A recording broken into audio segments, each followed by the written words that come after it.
Ang video na ito ay chikahan at kwentuhan namin ni Biker Mick. Ano ba ang advantage at disadvantage sa mga bike? At same time, kasabay na rin ang pagpalit natin ng bago niyang biling RD na Sora. Ayan. So samahan nyo kami at meron kayong makukuha ditong aral. Yan, sikat na vlogger yan, no? So ito, magpapalit siya ng Sora na RD. So naka-on siya. At yan nga pa, note no, ang aking camera nga pala ay nakamero, kaya ganyan ang itsura niya. Pero po yes, na nag-20. Sino? Tapos si Rev lang. Rev lang. Papalit ng RD. And subscribe din ang Snap Bike ko. Kaya yung subscriber, Biker Mick, lipat na kayo dito. Oo, subscribe nyo. Ng mga DIY, best the best. Yan lang guys ang bike ko eh. Bulat ko na to. Ayan, magpapalit na tayong RD ni Biker Mick. So, siya nga pala, no? Siya, matipid na tao yan. Hindi basta-basta gumagastos yan. Pero okay yung diskarte niya, no? Bumili siya ng bike, soft lang. Tapos ngayon, malapit nang mabuo. Puro group, naka-group set na nga siya halos eh. Sora, paramihan sa kanya. Mga binubuo. So, yun lang ang mga technique sa mga gustong magkaroon ng bike na maganda. Huwag kayong bibili kagad ng mahal tapos mamaya magsisisi kayo sa pyesa, ayaw nyo pala. Bili lang kayo nung sakto lang budget, tapos saka nyo upgrade. Pero isure nyo na yung gusto nyong frame nando na sa bike nyong bibilhin, para pag nag-upgrade kayo, pyesa ang bibilhin ninyo, hindi frame. So ayun lang. Kasi kapag nag-mature ka sa bike, pyesa ang bibigyan mo ng importansya. Oo, Tapos hindi. sa frame, sukat lang. Ganun lang yung mangyayari. Yung sukat ng frame ang number one din. Lalo na pag natikman mo yung smooth na gamit. Nako, sigurado. Wala namang problema sa stocks no kuya. Pero make sure na yung mga stock na mga Oo, available bikes. yung mga stocks ng bike na mga road bike, pwede na yan. Pwede na yan. Pero, syempre, first timer kang magbabike, nandun yung didiretso ka ba sa pagbabike o baka mag-quit ka after ng 2 months. So, yun. So, yun ang iwasan nyo. Kasi gagastos ka ng malaki, tapos mag-quit ka pala after 2 months. Di, kawawa yung pera mo, tsaka yung wallet mo. Ito kuya, gaano ko nakatagal yan? Ginamit? Tagal na Ang tagal na nito. Oo. Pandemic pa to eh. Pandemic pa yan. Ito na Tapos yun eh. second hand pa. Oo. So, Soft talagang lang. sulit. So Pagod na after ng ilang taon, ayan magpapalit na siya, Sora na. Sora na, STI na lang kulang ko. STI na lang ang kulang niya sa bike niya. Puro Sora, na siya. Tsaka yan, puro brand new na bili. Hindi second hand, Oo. puro brand new na. Kasi pinag-ipunan na eh. Siyempre, pag bibili ka na ng pang-upgrade mo, bago, wag second hand. Oo. Lalo Kasi- na kung hindi ka masyadong marunong tumingin na. Pag hindi ka marunong sa bike, mag-brand new ka. Pero kung mekaniko ka na rin lang naman, at Oo. marunong Pwede kang naman. gumawa, pwede na second hand. Katulad nung kanina, Oo. nagkamali siya yung true axle. Oo. Buti na lang, natagpuan si Kuya Juliet. Nagawan ko ng paraan kasi parang Ginrinder ba naman eh? grinder natin eh. Nag-grinder yung Dinali natin ang grinder yung Sobrang tagal na yun. Gusto ko lang kasi group set talaga. Siyempre, pag siklista ka, kailangan group set talaga gusto mo. Naramdaman ko na kasi yung smooth talaga eh.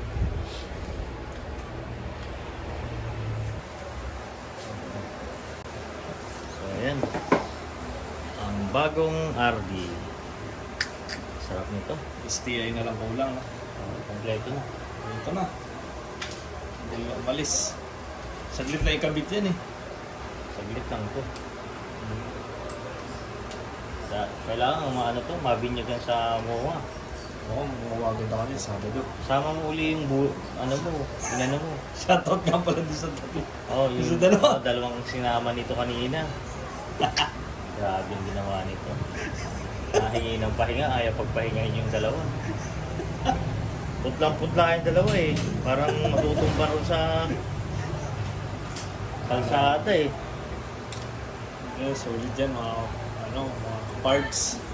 Subscribe niyo lang si Biker Mechanic, marami kang matututunan. Yes, nandyan tayo. Napakasimple lang ng ano niya, ng diskarte niya. Pero hindi lang siya tips sa pagbabike eh. Pati yung tipid tips, binibigay na rin niya. Para lahat makinabang. Diba?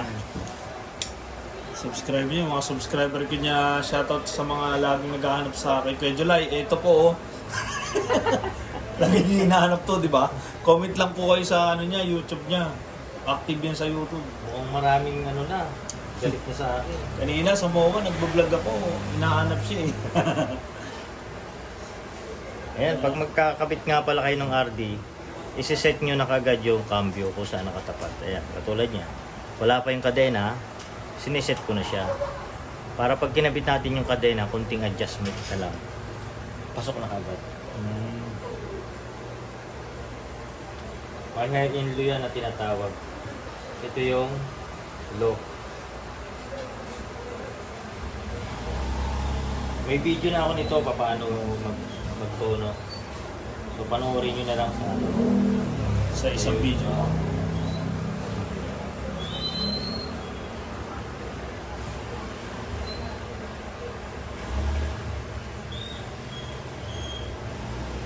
Kung naghahamon si ano ng parawagan daw ulit balikan daw natin yung nakaraan natin Ayoko na dun. Ayaw mo na, ayaw mo Lugi na. ako dun, road bike kasi ako eh. Saka, Durog ako dun. parang naalala mo yung mga ngipin na nagkawala Doon ako kumagat ng ano. Ginat-ngat ko yung ano. Ayan yun, naging aral yun. Lalo na sa mga nagbabike dyan. Kailangan may ilaw kayo. Oo. Wala kasi akong ilaw noon. Hindi namin akalain na gagabihin kami. Kasi sobrang layo nung parawagan. Although, hindi ang totoo nun na ano tayo doon. Nabudol tayo doon. Oo. Hindi naman natin talaga ano yung parawagan eh. Doon lang tayo sa Wawa. Pero shoutout pala kay Kuya Benji na nang budol sa amin. Shout out sa'yo. Eh, climber pala si Kuya Benji, hindi niya sinasabi. Nakasahon. Lakas, pabalik-balik pa nga siya eh. Oo. Ang kasama namin, mga pixie. Naglakad kami paakyat. Iyak ang mga pixie boys eh. Tapos ano, napakahirap Naka ano na ba? Naka pinakamababa. Balik mo. Ay, hindi pa. So ayan, isiset muna natin. Ayun na, baba na Ayun yun. na. Kailangan nasa ibaba ka agad yung Oo. ano. Para hindi ka na mahirapan magtono. Para pagkabit natin. Tapos yung ito, babalik mo na muna sa pinakababa. Kasi diyan ka magtutuno. So ayan, yung ginagalaw ko na to, ito yung adjustment screw para sa cambio. So ayan, mapapanood nyo pa rin sa video yan. May video ako niyan. Hindi ko na lang matandaan sa dami. Kuya, pag beginners, ano yung mas magandang bilhin? Bigyan ng importansya, batalya o ano? Batalya, syempre. Kasi batalya. ano kayo eh, mag-upgrade ka eh. Mag-upgrade at okay. mag-upgrade. So pag bibili ka, Batalya. Mas tignan mo titingnan na yung batalya na gusto mo, yung frame. Yung Yun size na, mo. oo, yung size mo. Yung sukat sa'yo at saka yung ano ba yung ano mo sa bike, ano ba yung gusto mo? Aero ba o ano klase ba? Kasi nandyan na lahat ng connection. Pagka may frame ka na, pag in-upgrade mo, pyesa-pyesa na lang. Doon ka na mamimili, oo, ano? Hindi yung bibili ka na naman ng panibagong frame kasi gusto mo na naman ito. So mahirap yun. Ikaw rin ang mararamihan ng gastos, pera yun eh. Para tipid-tipid. So, yan. Kahit yung mga pyesa, budget lang, pero yung frame naman, nandun na. Oo. Mas okay yun. Then saka na kayo mag-upgrade. Pag halimbawa, nakaipon kayo, saka kayo bumili ng branded talaga. Tsaka kung beginner ka, syempre, papakiramdaman mo nga kung talagang bikers ka ba? O panahon ka lang? Pandemic ka lang. Oo, pandemic ka lang. Kasi baka mamaya nahihila ka lang ng barkada. Oo. Pagkatapos nun, wala na. So, ang advice ko sa ganon, bumili ka lang ng mumurahing bike. Para makasave ka ng mas malaki. Huwag kang bumili ng maganda kasi itatapon mo lang, ibabasig mo lang kung saan saan, masisira.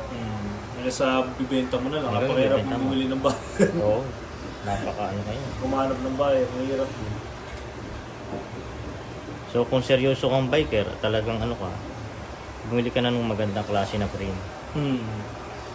Pero kung may budget ka, huwag kang bumili ng ano, ng buo. Oo. Bumili ka yung pyesa. Kung talagang mahal mo na yung pagbabike, saka ka mag-upgrade, ano? Oo. Ito budget lang to eh, no? Sora. Budget yan. Kasi kung talagang papasihan ko yung gastos, Ultegra o 105, no? Oo. Eh, dun tayo sa middle lang. Tipid-tipid tayo. Saka na tayo mag-upgrade pag nakaluwag talaga. Ayan. Ayan, kaya, Tapos na. kaya kumagat na sa loob. Yan ang magtataon ako pa dyan, no? Ayan, oo. So pag ganito ang missing link, ayan, zoom natin. Ay, hindi na masusum ito. Ayan yung missing link, di ba? Matigas, hindi mo mahila. Ang technique niyan ay ganito.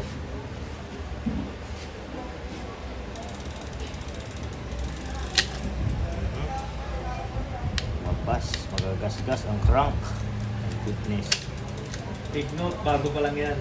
Bago pa lang yan. Bago pa lang ang crank na yan.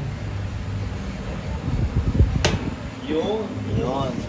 Tutulak nyo lang. Kasi hindi nyo mahihila nang hihilahin nyo ng gagamitin nyo lang yung lakas nyo pagka matigas ang missing link. Although ang missing link, may encounter mo yung ganung katigas pag ang kadena mo ay original. So pag mga local, alam na this. Pag hila mo palang maglalak na. Ang mga original, ganyan, napakatigas. Yan, pakita mo kuya para alam nila yung may tips sila sa original na kabin. Ayan. Oh, yan. Tsaka may pangalan yan, di ba? Oo. Yan ang mga ano, iba yung Original. pagkakulay niya. Tsaka yung missing link nga. Pag nilak mo yung missing link, pag local, nilak mo, hilahin mo ganun, lock ka agad. Ito hindi mo malalak ng ganun yan, napakatigas niyan. So gagamitan mo nung ni-reverse ko tapos tinulak ko yung crank. So yun ang technique niyan. Tsaka kung may budget sila sa kadena, original ako nila hanggat maaari. Yes, oo. Kasi Pero para safe din na rin. kung bibili ka ng original na kadena, sure mo na original na rin yung cogs mo. Oo, para At safe sobra. na rin naman guys. Oo. Matibay yun. Kaya lang, ang original ang problema, pag local ang gamit mo, katulad na cogs, tapos yung roller mo, hindi branded, magkakaproblema, kakabuse, o masisira lang yung original na kadena. So kaya napipilitan yung iba na mag-group set na lang Oo. para isang bagsakan. Oo. So Tama. yan, si Biker Mick, mayaman na yan, nagkapera na, kaya ayan na, yan na Grabe siya. naman. Ayan. Ipon lang. Oo. Tipid lang talaga. Iba na Gusto siya ngayon, mong no? makuha yung gusto mo talaga na bike. Oh, yung goal niya na yumaman siya. Kung gusto mong gayahin yung si Biker Mick, ayan na. Hindi guys, nagsimula ako sa Pixie lang. Oh, Pixie. lang yan, oh. Hanggang sa nagustuhan ko yung road bike. Paunti-unti. Tsaka ito guys, ano to matagal kong nagawa to. Matagal ko siya na guys, matagal ko siya naipon. Sa totoo lang. Tama yung sinabi ni Kuya Julay, nag-shop lang ako. Tapos ng pandemic, syempre uso ang bike, nakigaya. Tapos biglang bumili ako ng Pixie, tapos nag-shop na nga. Ayan, nagustuhan ko yung Aero road bike. Tapos nakapag-shop naman ako nung may set na. Ngayon, nung tumagal, nag-ipon ako. Matagal kong pinag-ipunan to guys, kahit Sora lang yan. Sa mga high-end na bikers Sora lang yan sa kanila. Pero kapag binili mo kasi ng brand new talaga, yung ikaw yung first time na gumamit, sulit talaga. So ang kulang na lang dito guys is ito kasi noong December ko ito nabili. Siyempre may bonus. May bonus. Tapos siyempre may counting ipon. Tapos yung caliper December din. Tapos ito nakasora na rin siya ng FB. Tapos Sora na to. STI na lang talaga yung kulang ko guys. Ayan. So meron na akong bagong Sora, ito na. Ayan. So shoutout nga pala kay yung sa binilang ko, kay Brother Sam. Yan, sa Quiapo. Kung may mga piyesa kayo ng bike parts, ayan. Diyan lang kayo bumili, mura lang. So sa kanya nga pala galing to. Shoutout, binigyan niya ako ng magandang discount dito sa Sora. Ayan. So yan na yun. Ito nga pala yung bike ko para makita niyo lang. Ayan, Aero siya na Atomic. Ito na lang yung kulang guys, stock pa rin kasi yan Ayan. So yung wheelset ko pangharabas lang yan. Hindi siya pang karera. Ayan. Actually, hindi pa nga ito kompleto eh. Kasi yung hub ko, nabili ko siya actually second hand. Nabili ko siya. So, mahilig ako sa makapal. So, mabigat ang bike ko. Pero darating ang time na kailangan mo talagang paganin eh. Ayan. So, ayan siya. So, papalitan ko ng hub yan pag nakahanap ako ng magandang hub. So, 36 holes nga pala yan. Guys, 36. Ayan. So, kung mapapansin nyo, ayan. Tama yung sinabi ni Kuya Juray sa previous vlog na hintayin nyo na lang yun na mas maganda na huwag nyo dayain yung rayos. Kasi magkakaroon ng problema yan sa huli. Magkakaroon kayo ng problema. Kapag yung rayos nyo is hindi, halimbawa 36 ginawa nyo yung 28, parang ganun, may daya. So magkakaroon kayo ng problema.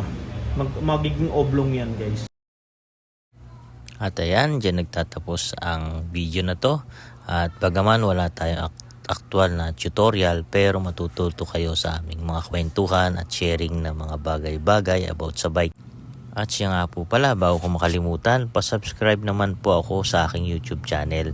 Ipa-plus ko na rin po dyan sa screen. At nandyan na rin po yung link sa baba.